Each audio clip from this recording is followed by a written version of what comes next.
It's 8:30 a.m. on a Saturday morning, and we're going to be working on some Red Hand of Doom prep. We're going to be building some minions from the Flea Mortals MCDM monster book. Um, yeah, so this game features a band of heroes against overwhelming odds. That's kind of the theme. That's sort of the flavor here. If we look at this thing right here, it says an action adventure, few versus many meat grinder for levels 3 to 12. So, yeah. The problem in 5th edition is if you do a few versus many, you do many of anything, things really start to grind down. And morning. When you are playing a campaign where the idea is it is an enemy army, right? Your brain, especially if you're a fantasy nerd, is going to go to thoughts of Lord of the Rings, right? And Legolas and Gimli, they're fighting so many that they're having a tally count of how many bad guys they're killing. If you've played any sort of modern day shooter, you're just fighting like endless waves of bad guys. You like that feeling of being able to cut down so many opponents. Good morning, Dom. Um, just cutting them down left and right. So many bad guys that just keep coming.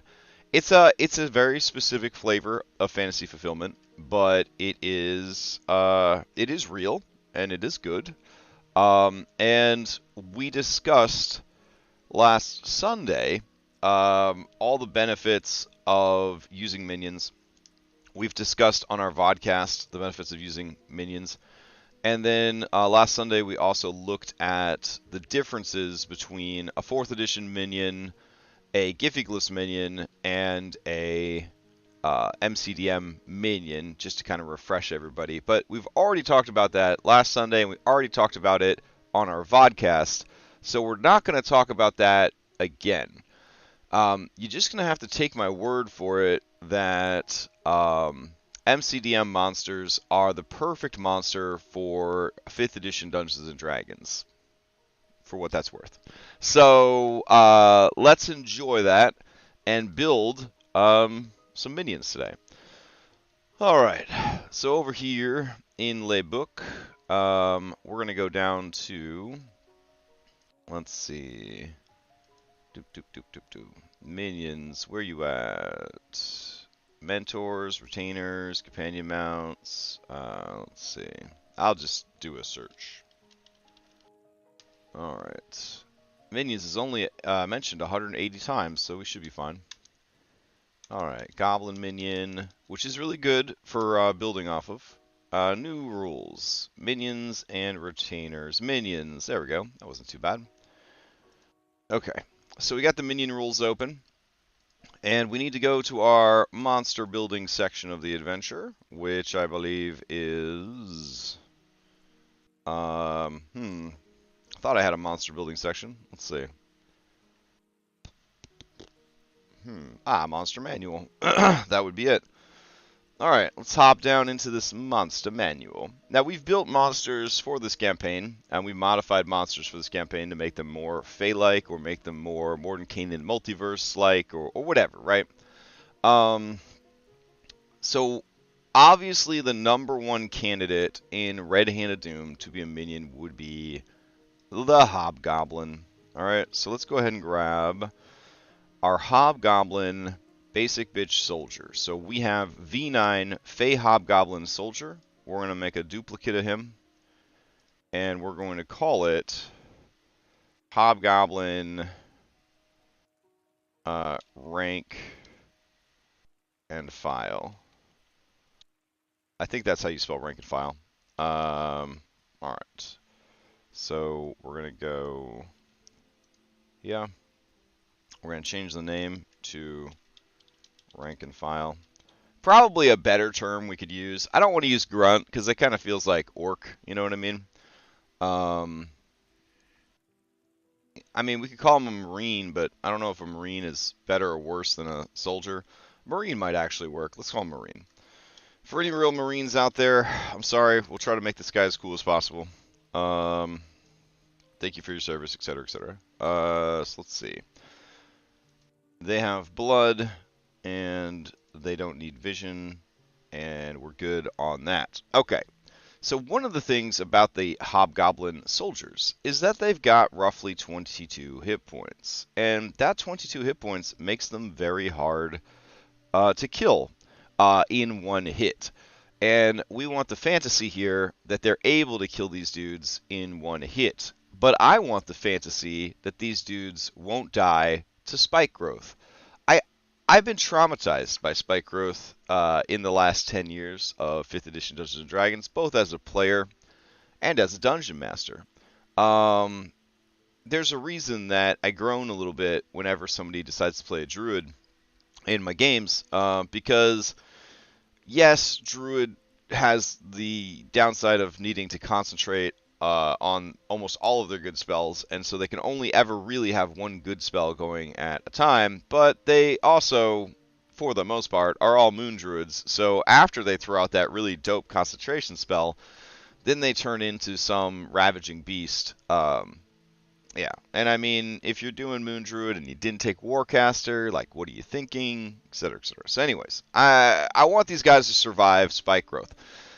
So, let's look at the spell spike growth again, because every DM should be haunted by how useful and good the spell is. The ground in a 20-foot radius centered on a point within range targets and sprouts hard spikes and thorns. The area becomes difficult terrain for the duration. When a creature moves into or within that area, it takes 2d4 piercing damage for every 5 feet it travels. So, in order for a minion to survive a damage from a not attack, right? Anything that is not an attack roll, in order to survive, they have to still have hit points left after being attacked. So the hit points don't ever go down. The hit points sort of represent like a threshold. Is that threshold enough to kill them? So we need to make sure that these jabronis have more than 8 hit points, because if they don't have more than 8 hit points, they could be killed by spike growth. It's each instance of damage. So every time they move, they would take 2d4 damage again. They wouldn't, as we often do to save time, they wouldn't take 2d4 damage times the amount of distance they move. They would technically be taking independent sources of 2d4 damage over and over again. Very important if you are running monsters with a damage threshold, or if your players eventually get a damage threshold, and very important for Barbarian, who technically would be taking way less damage because they're having 7, which is the average of 2d4, over and over and over, or 5, excuse me, which is the average of 2d4 over and over and over and over again. So if you ever want a rules lawyer for more chances to disrupt concentration, less damage on your resistant character, whatever, point out that spike growth is every 5 feet, it deals an instance of 2d4 damage. So keeping that in mind, we want these dudes to be able to survive that. Do we want them to be able to survive a fireball? I don't think we do, right? I want these guys to be out in the field just getting wrecked. So if a fireball goes off and they fail their saving throw, they're just gone. They're just incinerated. By that caveat, lightning bolts and all of Fireball's friends and big brothers like, excuse me, Wall of Fire, it's going to take these guys out. So we also want people to feel good about killing a lot of people in a row. Now, I haven't actually bothered to look at Thanlin's character sheet, but I am suspicious how Thanlin does as much damage as Thanlin does. But I've never bothered to go in and look, because it's a lot of A5E stuff, and I just don't care enough to check. Because this party doesn't really have any sort of like real huge DPS. Like, for some reason they don't have a rogue, they don't have a beast druid, they don't have well, they probably don't have a beast druid because I banned moon druids, or I nerfed them or something. But anyways, they don't have like super duper high damage output, but they do a lot of damage between all the characters. Thanlin is by far the beefiest damage dealer in the group, with every hit just doing a tremendous amount of damage. Though, again, not sure what the cause of that is exactly. But I'm like, I don't really feel like bothering to figure it out, and I don't really want to ask him. So, anyways, his average damage output, we'll do a couple of rolls with him. Let's assume he's going to use this longsword. 1, 2, 3, 4, 5. Yeah, fighter with a craftsman's all it needs. Yeah. So look at these fucking damage rolls here, right? So this is a one-handed weapon, by the way. So he's dropping 12, 13, 16, 14, and 15 points of damage per swing. If they are fey creatures, which we are counting these guys as fey creatures, this is actually going to be 16, 19, 17, 20, and 16. So I would say his average damage output is probably about a 14 or a 15.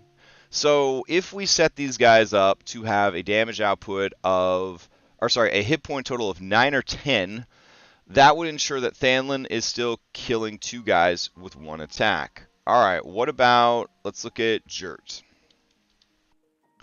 Jert likes to throw his weapon, okay? So we'll do 1, 2, 3, 4, 5.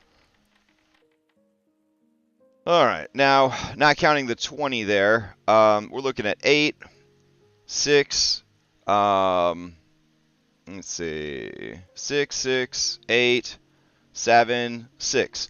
So, Jert, unless he dumps extra dice into it using the A5E Ranger's essentially Smite ability, or he has Hunter's Mark going, isn't going to kill them. But the average damage on a D6 is a 3, and his average damage seems to be about a 6. So if he has Hunter's Mark on, he will do 9 damage. Okay, we were looking at 9 or 10 damage, so now we're leaning more heavily towards 9. All right, well, let's look at the party's gun turret. Warlock. And so let's grab a Barnabas. All right, so a Barnabas, him blow you up, right? So he's going to keep using. Damn, does this do not? How does he make a Eldritch Blast happen? There we go. 1, 2, 3. All right. Let's see. We need 5, 4, and 5. Goddamn. All right. So his average damage output, when we're looking at a 7, a 13, a 13, an 8, a 14. So yeah, his average damage output. Now, you might say, don't forget Hex, right? So if he's hexing, that's going to be another 3 damage on top. So if his average damage is about 6, and then you add that on, boom, 9. 9 is the number that we want. We want them to feel like, on average, they could kill 2 of these guys with 1 attack. So we're going to go in here. They don't get any hit dice. We're just going to set them to 9 health. Enough to survive a spike growth, not enough to prevent the players from killing 2 with 1 hit on average. And still, Thanlin's average damage of 14, he would still only kill 2, but there are good chances that he will kill more than 2 if he rolls high on his damage. He might kill 3 dudes with 1 swing. That's pretty exciting. We can keep their hit points at, their armor class at 18 if we wanted to, respecting the original stat block, or we could argue that lamellar armor is relatively expensive, and they might not give the rank and file guys lamellar armor. So let's look at lamellar armor. It only comes in at a price of 125, which compared to a breastplate that isn't as good at 500, we might as well keep lamellar armor. See what I'm saying? Now, it's a homebrew item. It's an exotic item, but it's a thing that we've culturally given them by giving them exotic arms as a cultural ability. So we'll just leave them at their armor class of 18. Across the board, I think their stats are fine. You could argue that the rank and file dudes might not be as smart. They might not be as strong, but I don't really think that that needs to change. As far as the skills go, I mean the skills could probably stay the same as well of athletics, intimidation, and perception. They don't really intimidate anybody. It's mostly there just to be cool because they're so intimidating. Um, and to kind of argue why NPCs are scared of them. That's about it. The athletics does come in handy, but anybody that's performing athletics against this hobgoblin is probably so far outside of its ability to compete that it just can't do it. And the perception, I mean, that's cool, but that still only brings the passive perception up to a 12. Everyone's going to be able to sneak and hide themselves. That's part of why we're not supposed to say the name, I guess, anymore. But that's part of why 1D&D was making the minimal check to hide a 15 because they knew that nobody in the world has a good perception check, which is not a bad idea, honestly. Anyways, so we'll leave the skills the same. We'll leave the languages the same. For senses, they are supposed to have dark vision. So let's go in and do that. I guess I should have probably had that on all of them. In my mind, when I build things, I'm the only one that's going to use them. So I don't bother sometimes filling out everything because I can remember what I'm supposed to have and what I'm not supposed to have. All right, so over here, their Fey Ancestry, they have advantage on saving throws to avoid the charmed condition. That's fine. Fighting style defensive, that's what gives them their higher armor class. We could argue that they don't have that yet because they're just Marines and are rank and file, so we could delete that fighting style. And that would then lower their stuff. We'd have to go over to effects, and we'd have to turn off the defensive fighting style. There we go. So now they have a slightly lower armor class than the real Hobgoblin Soldier because they lost that special training, but they still get the benefit of the rank and file equipment. All right, going down here, they've got a composite longbow that they can make ranged attacks with. Now, they encourage you to sort of limit how many attacks your minions have. I like the idea of letting them have a ranged attack and a melee attack so that we don't have to make more than one Hobgoblin minion. We're just going to say that they're just not as good at their ranged attacks as they are at their up-close attacks, or that their ranged attacks just don't deal as much damage as their up-close attacks. Now, an MCDM minion is supposed to have static damage. So we're going to go here to the composite longbow. We don't need its whole life story, so we'll just take that off. We'll just put this mighty bow. You can use strength for damage adjustment.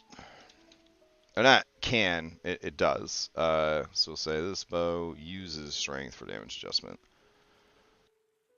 Alright. It requires a strength 13 to use. Period. Alright, so we go over to the damage, and we got to do average damage here. So a D8 is an average of, I believe, 5, and then they get a +2 from their strength, so the average damage from their bow is just going to be a flat 7 piercing. That is a tremendous amount of damage from a unit that we don't want to be known for their ranged damage. So I'm going to deliberately go and reduce that to 5. Because we want them to be up front dealing damage, but we want them to have the option to do ranged attacks if they need to. Oh, yeah. They've been able to loot. That's the thing. Like, the party admits that hobgoblins drop hella good loot. They drop hella good loot. Alright, so that's all we need there. We have flat damage. So let's check the attack roll. It's ranged weapon attack, default, so it's only going to be a +3. And I guess this weapon is a homebrew. I'll have to report that on my taxes to Wizards of the Coast that I made a homebrew composite longbow in case they would like to steal it. Then we're going to remove the dagger because we want to simplify the sheet. Going back up to martial advantage. Once per turn, the hobgoblin can deal an extra 2d6 damage. And by the way, because these are damage dice, get out of here! Get out of here, Lex, you cheater! Ah, get out of here! Boo! Boo! Get out of here! Alright, I'll record that you, I guess jerked yourself off. You gave yourself inspiration. There you go. Ah. Nothing dirty about that. Everybody does it. So, you know, they say it's a little healthy. Kind of keeps everything working properly. There you go. Giving yourself fanspo is obviously what I'm talking about right now. All right, so let's see. Martial advantage. So martial advantage is pretty good.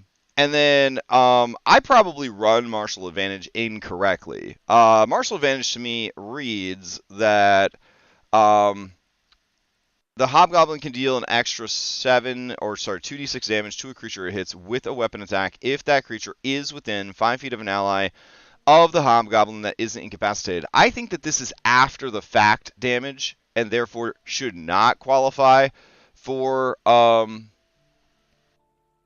the crit dice damage. I'll look it up real quick. Let's see. 5e does martial advantage benefit from a crit. Other people would argue that it's similar to a smite. Let's see. So DM Academy says the attack involves other damage dice, such as from the rogue sneak attack feature. You roll those dice as well. The hobgoblin's martial advantage is precisely that. You get to add extra damage dice under certain certifications. You meet those criteria and get a critical. You double those dice also. All right. All right. Do you see that in my heart, okay? In my heart, I love my players and I want to protect them. Right now, I was trying to tell myself, stop adding an extra 12 damage every time that these motherfuckers crit. But I can't. That's just, I'm sorry. I have to leave it. All right, anyways, in order to prevent that sort of nonsense, we're going to give them a flat bonus. So we're going to do martial advantage marine. And once per turn, the hobgoblin can deal an extra. We're just going to do flat damage here. And we're going to actually make this very hard on them. So we're going to say that once per turn, the hobgoblin can deal an extra one damage.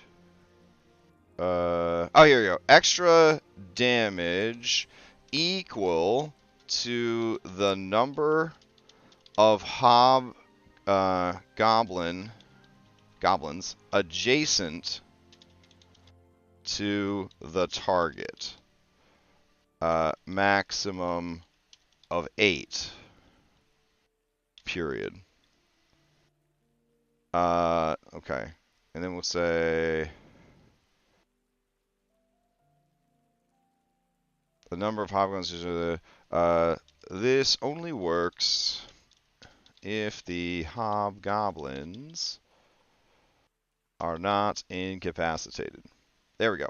Now, one of the things that they like you to do with an MCDM minion is give them abilities that scale off of how many minions there are, right? Because they want to drive home the point that these guys are going to be really, really strong if there are a lot of them, if you let them surround you, if you let them work together. So even that guy that is firing his bow, and the bow only has a +3, and the bow only does 5 damage, it's still going to be an issue. Do you see the problem there? All right, so we're going to just change this to a variable. We can't do anything with it, so we'll just take off the damage formula. There we go. And get rid of that. Because we have to calculate this every time based on the number of dudes that are around him. But potentially, this guy can get up to 8. 8 is still not nearly as high as the damage they could be causing with a normal 2d6, or God forbid, a 2d6 plus 12 because we use max damage crits. So while this sounds really crazy, oh man, they could deal an extra 8 points of damage, they can't deal an extra 8 points of damage unless you have 8 hobgoblins surrounding you. And unlike the normal martial advantage that says any allies around them, this specifically calls out hobgoblins. So it's going to want other hobgoblins around. They don't really work as well with the goblins, the ogres, the giants, all that kind of stuff. This sort of shows that they are still in training, that they are not as skilled as the more advanced soldier. So that's why we're going to go that direction. All right, let's jump back down to attacks. We're going to change Greatsword out. We're going to keep the Greatsword, but the Greatsword now will just do average damage. So the average damage of 2d6, I believe, is 7. That sounds right. And then they have a +2. So these guys are going to drop a beefy 9 points of slashing damage if they hit. Keep in mind that if they hit, that's great and all, but... come on, brain. If they hit, that's good and all, but... Come on. They can't get critical hits because it's static damage. So 9 damage is still quite a bit. It's significantly more than if they attack from range. So you do want to try to keep your distance from these guys. They're still only rocking a +4 to their attack roll. So they are going to have to work together in groups to have any good chance of landing a hit. All right, what else can these guys do? Because we want to keep the minion relatively simple, so let's keep going. They have Coordinated Strike. You can use this trait to take the help action as a bonus action. Well, one, I always forget that they can do this, so I definitely am going to forget it on the minions. We're just going to delete that. And Fortune of Many. If you miss with an attack roll or fail an ability check or saving throw, you can draw on your bonds of reciprocity to gain a bonus to the roll equal to the number of allies you can see within 30 feet of you. This is actually something that minions can do naturally when they do a group attack, so we'll get rid of Fortune of the Many as well.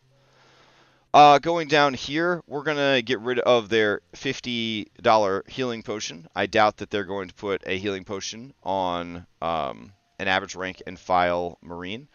And everything else here can stay. That's just standard, soldier equipment, essentially. And that's it. We've really boiled it down to its simplest parts. It still has a mechanism here that triggers off of having a lot of people. They have some variety in that they could do this. What we need to do is go grab the minion traits that we built on Sunday. So without giving any spoilers... For that, I'm going to open it up in a window off stream, and I'm going to go grab those items specifically. So let me go do that real quick. I think I put it into the compendium, but I don't know for sure. Let's see. Did I do a Sidonite? Nope. This is just your regular ass Sidonite. So, okay. Looks like I didn't put the minion into the compendium when I was done. Alright, so that's loading up in a side window. So, what those rules are is it just takes these minion traits and these overkill attacks and group attacks, and it just makes them an item. I could very much do it again. I just don't feel like formatting it again. But essentially, to review... A group attack, each minion has a group attack action that speeds up play. In a group attack, 2 to 5 minions of the same stat block that share a turn can use their action to take the same action and attack one target, provided Marines were firing their bow be at +7. So here is some quick arguments about why this is good. You might argue it's better to roll 4 times because you might get criticals. But these guys can't get critical hits. And in our system, if you can't get a critical hit, that sucks. So then that means it's 4 chances for them to roll nat 1s, which cause complications, which are often bad for the person who caused it, but also sometimes just disruptive to the battle in general. And I don't want to roll that many dice and risk having that happen. And I also have to calculate all of those different attacks. And these guys are strong enough that a +3 ain't going to mean shit for shit unless it's a crit. So I'm basically fishing for a 5% chance to hit or a 5% chance to get screwed over. I don't want to do that as many times as I can. So attacking once at a +7 is infinitely better than attacking 4 times at a +3 the way this is set up. So I hopefully that explains why the group attacks are so important. If the group attack hits, this is the other part, multiply the damage, guys, the damage, by the number of minions that made the group attack. Oh, did you lose sound? It says it's still coming through for me.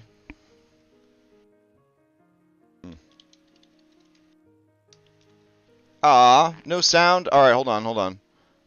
Let's see. Alright, hold on.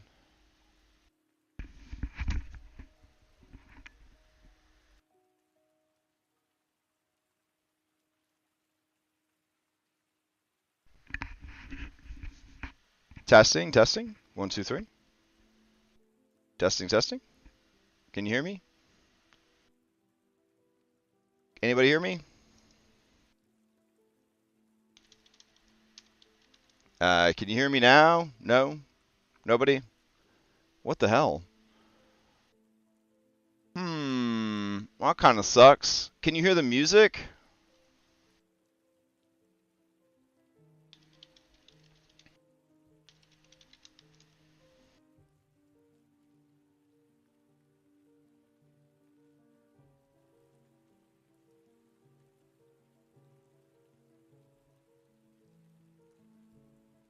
Okay. Let me...